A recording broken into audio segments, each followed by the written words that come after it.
Straight ahead on WBKB News at 11, an Osneek man is taken into custody after allegedly trying to kill his wife and children. Plus, many community members came out this morning to walk towards Alzheimer's awareness. And the Thunder Bay Winery held their first annual Harvest Festival today. We'll have those stories plus your local weather and sports. WBKB News at 11 starts now. From Rogers City to Tawas City and all points in between. This is Northeast Michigan's award-winning news team. Your source for news, weather, and sports. We are WBKB News at 11. Early this morning, the Alpena County Sheriff's Department responded to a call in Osneek where a man was allegedly threatening to shoot his wife and children. A 45-year-old man was in possession of a rifle making threats to his wife and children and also on himself. The wife was able to escape the home to call the sheriff, and the house was surrounded shortly after. Upon arrival, deputies saw the suspect exiting the residence, and he was immediately taken into custody. He was then charged with possession of firearm with unlawful intent, a 5-year felony, and possession of a firearm while intoxicated. People gathered at Bayfield Park this morning to take part in the Alzheimer's Association's Walk to End Alzheimer's. The 2.5-mile walk around downtown Alpena was a free event to bring attention and awareness to the cause and to show families dealing with Alzheimer's that they are not alone. Walkers were given flowers to carry as they made their journey. The different colors represented the 4 different types of people affected by Alzheimer's, those including people living with the disease, caregivers, advocates, and those who just wanted to be part of the event. You know, unfortunately, every 68 seconds, somebody in the nation is diagnosed with Alzheimer's, and it's a pretty alarming rate. We're in the top 10 of diseases, and we have no cure. We have no prevention, and it's starting to affect more and more people. So when you think, you know, the number is 1 in 2 people over the age of 85 has Alzheimer's disease, it's pretty scary. The Walk to End Alzheimer's is a nationwide event. The Michigan chapter has put on walks to end Alzheimer's for 22 years. This year it was also approved that tax forms will now have an option to make a donation to the Alzheimer's Association straight out of taxes. The funds will stay local, with 40% going to Alzheimer's research. 2 families in Millersburg took part in a flagpole dedication today at Blum's Landing in honor of their sons who they lost defending our country. Terry and Jan Blumberg built Blum's Landing in memory of their son, Sergeant Trevor Blumberg, who was killed in Iraq 10 years ago today.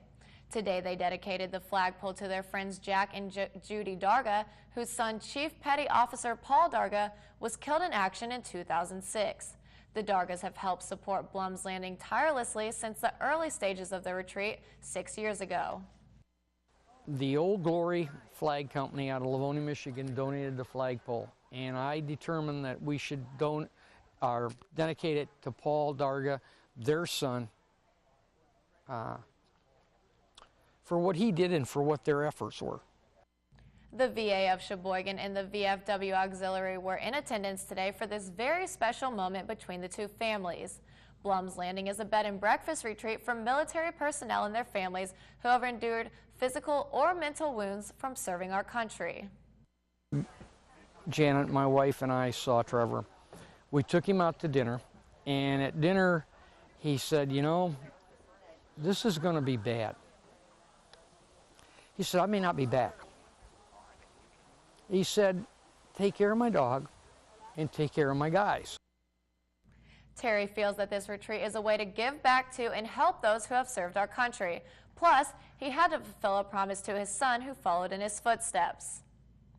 The Alpena County Library is hosting a 24-hour readathon that began this morning at 10. It is an effort to raise money for cancer research.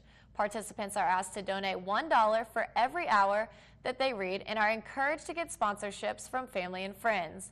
The money collected from the readathon will be given to the Lions Club to add to the money raised from this year's Relay for Life. I think it's another event, and it's something, you know, they do such a great job with Relay for Life, which has become just a huge community event. So this is just another piece that we can add to that. Today there were children's events from 10 until noon and poetry and music from 2 to 4. There will be a lock-in tonight from midnight until 8 o'clock in the morning. There will be teen activities including giveaways, poetry creations, snacks, and drinks. It seems like today, everyone is affected by cancer in some way. So it's very important, I think, that we show solidarity and support for the people that are going through it and families. And then as someone who loves working with books, I just love to see the community out and reading. So I think it just brings two really great causes together. The library staff encourages people to come to the library and sign up and participate until the readathon ends tomorrow morning at 10. Alpena's junior varsity and varsity hockey teams hit their goal today at a Dodge Booster Club fundraising event. Thunder Bay Chrysler Jeep Dodge hosted the event today at Northern Lights Arena. From 10 to 1, the public could come out and test drive one of the new Dodge vehicles and grab a bite to eat, all at no cost. They could choose to drive a Dodge Dart, Challenger, Charger, Journey, or Durango. The test drive tracks stayed busy the duration of the fundraiser. Today they came out, they just have to do a small test drive on the track in a Dodge vehicle, and Dodge writes a check, $20 per test drive up to $5,000 back to the high school for their hockey program. The team hit their goal today, raising $5,000. With hockey being an expensive sport, Fisher said this money was very important. Without it, the team wouldn't be able to skate. The money raised will go mostly toward ice time. Thunder Bay Winery hosted its first ever Crush Festival today from noon to 4. There were all sorts of activities for visitors of all ages to take part in. Children could stomp grapes, get their faces painted, and press grape juice, which was available for everyone to try. Adults were able to partake in wine tasting and listen to live music. There was even a giant grape walking around with a bundle of balloons. Oh, well, this is something that we've always wanted to do to go along with the winery, to kind of explain and show people the winemaking process and kind of have some fun. It's harvest season, so we want to celebrate the grapes and the new wine that's going to be here for next year. Sarr says he was very happy with their first try at the Crush Festival. He hopes to expand the festival next year to include more activities and businesses. He says he was given many new ideas today to make next year's event even more of a success. Coming up next on WBKB News at 11, a celebration of life ceremony was held to honor Officer Paul Butterfield in Manistee today. Plus, Southwest Airlines are making some adjustments to those who changed their tickets. All that and more after the break. Thanks for joining us. In state news, Michigan State Police Trooper Paul Butterfield was honored at a celebration of life ceremony today in Manistee, Michigan. Butterfield, 43, was shot in the head during what appeared to be a routine traffic stop on the evening of September 9th, only about a half hour into his shift. He died a few hours later during surgery. A married couple has been charged in connection to his murder. The funeral service at the Manistee High School gym was packed with more than 1,000 people. Police officers from across the nation attended. Michigan Governor Rick Snyder, who had just returned from a trade trip to Asia, addressed the crowd. "Today is not a good day. This is an important day," he said. "We all wish we weren't here." He called Butterfield a good friend and a leader and honored him for living a life of service, both in the U.S. Army and the Michigan State Police. Officers later presented Butterfield's family with the American flag that had draped his casket. Butterfield was laid to rest in a private family ceremony. And now it's time for some of today's top financial stories with your Money Watch. Policymakers meet this week to decide the future of their bond buying program. The Federal Reserve has said for months that it will begin to taper its stimulus program if it sees enough improvement in the economy. Wall Street expects the Fed to begin it buys each month, scaling back the amount of bonds.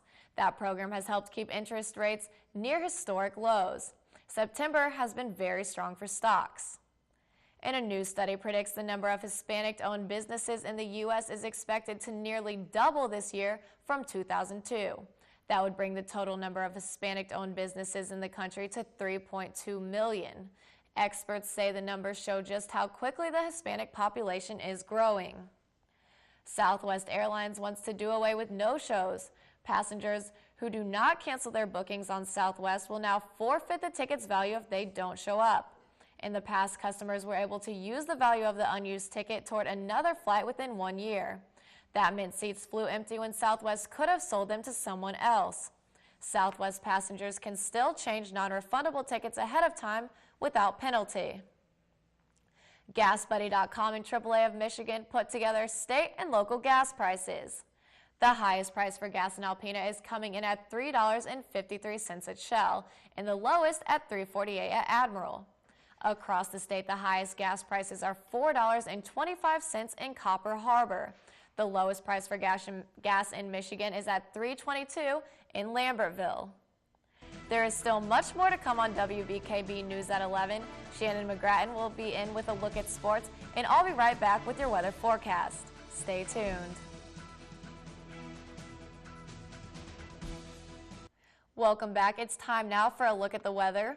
Today, the high was 70 degrees. The normal high for September 14th is 70 degrees, so we were right on for this time of year. And then the record high for this day was 94 degrees back in 1939. The low today was 34 degrees. The normal low is 47, so we were lower for this time of year. And then the record low for this day was 26 degrees back in 1963. The sunrise this morning was at 7:12 a.m. and the sunset tonight was around 7:47 p.m. Current conditions, the current temperature in Alpena is 52 degrees and the humidity level is at 92%, but it really feels like 55 degrees outside. Taking a look at our satellite, it looks like we have a little bit of cloud coverage over Alpena now, and some precipitation looks to be coming in from our west. Tonight, it is going to be mostly cloudy skies with a low of 53 degrees, northwest winds 5 to 10 miles per hour. Tomorrow, showers are likely with a high of 63 degrees, west winds 5 to 10 miles per hour. Tomorrow night, showers again likely with a low of 47 degrees, north winds 5 to 10 miles per hour. Looking at our extended weather forecast, we can see that it's going to be sunny on both Monday and Tuesday, 57 degrees for the high on Monday, 65 degrees for the high on Tuesday. Wednesday, we have a slight chance for showers with a high of 70. Thursday and Friday, both a chance of showers and thunderstorms, but partly sunny, high on Thursday, 76 degrees, and will drop a little bit. The high on Friday will be 73 degrees. And now it's time for today's photo of the day. Today's photo was sent in by Sue Kelly of Alpena. Sue took this photo yesterday morning at the Garden of Dreams in Osneek. All of the flowers still beautifully in bloom before the cold weather hits. Thanks, Sue, for sending us this photo. If you have a photo you would like to send us, email a photo along with a short description to news@wbkb11.com. And now it's time for some of today's top medical stories with your Health Watch. The Centers for Disease Control says there have already been about 160 cases of measles this year. On average, there are 60 a year. Most cases are linked to people bringing it here from overseas, and most are people who have not been vaccinated. The Food and Drug Administration wants stronger warning labels on prescription painkillers like Oxycontin and Vicodin. The new label reminds doctors and patients that the drugs can be deadly if misused and are only for patients in constant pain. Abuse of prescription painkillers is up more than 12%. Researchers in New Zealand put electronic cigarettes to the test to see if they work better than nicotine patches at helping smokers kick the habit. Scientists used more than 600 smokers in their experiment and found that slightly more e-cigarette users were able to quit smoking for at least 6 months, but it was statistically a tie. In national news, more rain is in the forecast for parts of Colorado trying to already recover from historic flooding. National Guard troops are working around the clock to rescue people still trapped in communities in the Rocky Mountain foothills. CBS's Adriana Diaz reports from Boulder. For many in northern Colorado, the only way out of their flooded communities is on a helicopter. The National Guard says it's rescued more than 1,200 people, reuniting them with worried family members. So happy right now to be here. A helicopter airlifted dozens of fifth graders to safety after the floodwaters surrounded their camp in the mountains near Jamestown. It was a little bit scary at times. The water was just pouring down, and it was still really fun. The historic flooding washed out roads, complicating rescues. In Loveland, a local fire team had to pull this man to safety. In Lyons, convoys of trucks drove families to drier land. The National Guard says rescue efforts will continue into the night. People are signaling helicopters with lighters and pen lights and little flashlights and little pinch lights on the end of your keychain. Night vision goggles can see that. Stephen Smith returned to his Boulder home to assess the damage. This was a bedroom. Yeah, this was our guest room. So, yeah, I don't think anyone wants to stay here now. This is just surreal. Smith and his roommates were home when water rushed through the house Thursday night. I saw, a wall of water about this big with branches and sticks kind of coming at me. Hail and rain continue to fall throughout Colorado. Authorities say several more inches forecast for Sunday could add to problems in areas still underwater. Adriana Diaz, CBS News, Boulder, Colorado. 4 people died in the flooding, and authorities say more than 170 are still unaccounted for. Sports is coming up next, but first Shannon McGrattan is here with a preview of what's ahead. Shannon? Local volleyball teams headed to Oscoda today for an all-day tournament, and I'll have those highlights coming up. And hopefully you aren't footballed out already, because college football is back for round number 3. Stay right here on WBKB News for all that and more as your news continues.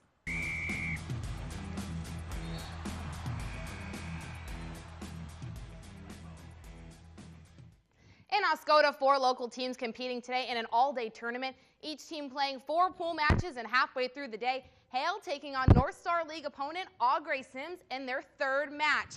But it's the Wolverines who are starting strong against the Eagles. Kaylee Gordon setting up a nice kill for Brooke Mazer, extending Augrey's lead to 9-6. But the Eagles coming right back. Mazer again, and she just misses the kill. Sarah Kolb getting that block for the Eagles. Match point for the Wolverines, Cassidy Brainshaw sealing the deal. Augrey wins this first set 25-13, and they go on to win the second set as well, taking the match 2-0. On the other court, the Owls hosting the Braves in the second set of their match. 18-11 in favor of Oscoda. Allison Ridgway and Paige Sen sending the ball over the net. Summer Murphy and Hannah Corley getting the tricky kill heading to Sen. 23-12, and this time it's Sen getting the best of Corley, meaning the Owls need only 1 point to win the set, and they got it. Oscoda winning the second set 25-15, sweeping Tawas in their second match of the day.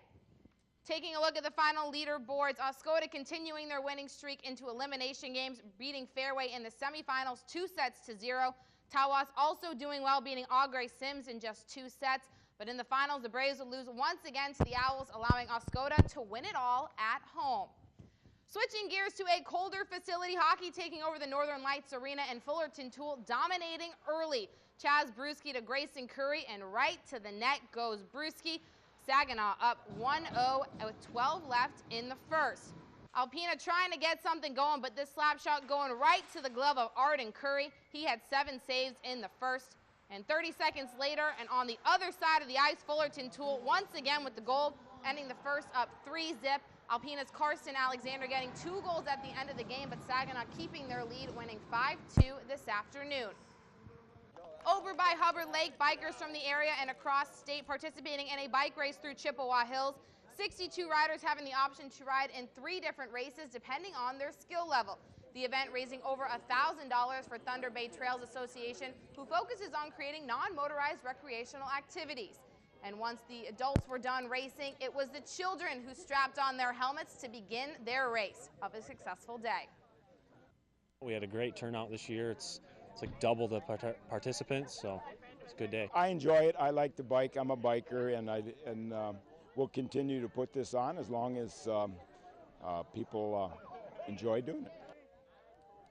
Coming off a big win last week against Notre Dame, Michigan looking to start their season 3-0 and continue their home game winning streak today against Akron. The Wolverines getting the first TD of the game and ending the first half up 7-3. Third quarter, Kyle Pohl finding Zach Dorzio for the 28-yard touchdown pass.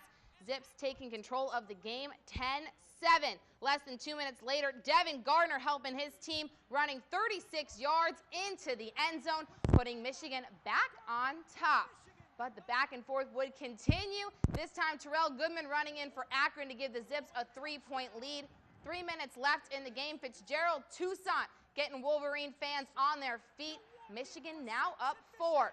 Final play of the game, Poles pass getting tipped, saving Michigan from their first loss of the season. The Wolverines winning their 17th straight game at home and the biggest nail-biter of their season so far with a final score of 28-24.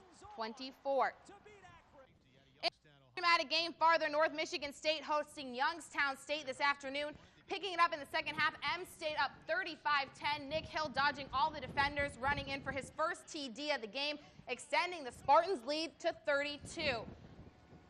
End of the third, Kurt Hess looking to cut YSU's deficit, passing to Martin Ruiz. Penguins now down 49-17, but that would be it for them today. Kevin Muma successfully kicking his second field goal of the game to go along with his 7 for 7 this afternoon. Spartans stepping all over the Penguins, improving to 3-0 this season with today's 55-17 blowout. And in high school football, Tawas had their week 3 game today with Gabriel Riches. The Braves lost last week to the Mayo Thunderbolts and weren't able to get the win today as they fall 36-0 on the road. Down at Comerica Park, fans posting with their favorite Star Wars character tonight. In the first, Eric Hosmer tripling to right, driving in Alex Gordon for the 1-0 Royals lead. And there was not much action until the bottom of the ninth. 1 on, 2 out. Omar Infante going deep into left field. It's not a home run, but Prince Fielder giving it all he has, running from first to home. And as you can see, he is going to get called out right here at the plate to end the game. The Royals avoid extra innings in a loss tonight as the Tigers fall 1-0. Detroit will have their final game against Kansas City tomorrow at 1, and if you can believe it, they only have 4 more series left in their regular season. So we have playoffs coming up for baseball. How exciting. Exciting, I know. Well, coming up next on WBKB News at 11, the Powerball has had quite the year. We'll tell you more about that when we return. For the 4th time this year, the Powerball broke the $300 million level, and it was the fastest Powerball jackpot payoff to reach $300 million since the lottery game launched in 1992. It took just 10 rollovers for the jackpot to climb to its current level. This time, just 1 month after the Ocean 16 crew claimed their prize at the Jersey Shore. With no winners in Wednesday's drawing, the payoff soared to an estimated $317 million. Last month, 16 workers from a county maintenance garage at the Jersey Shore shared 1/3 of a $448 million jackpot. It's a lot of money. I think that we could do a lot with that. I could do a lot with probably like 100th of that. Yeah, me too. And for all of your local news, weather, and sports, log on to WBKB News on the web at WBKB11.com. That's all we have for you tonight. Have a good rest of the night.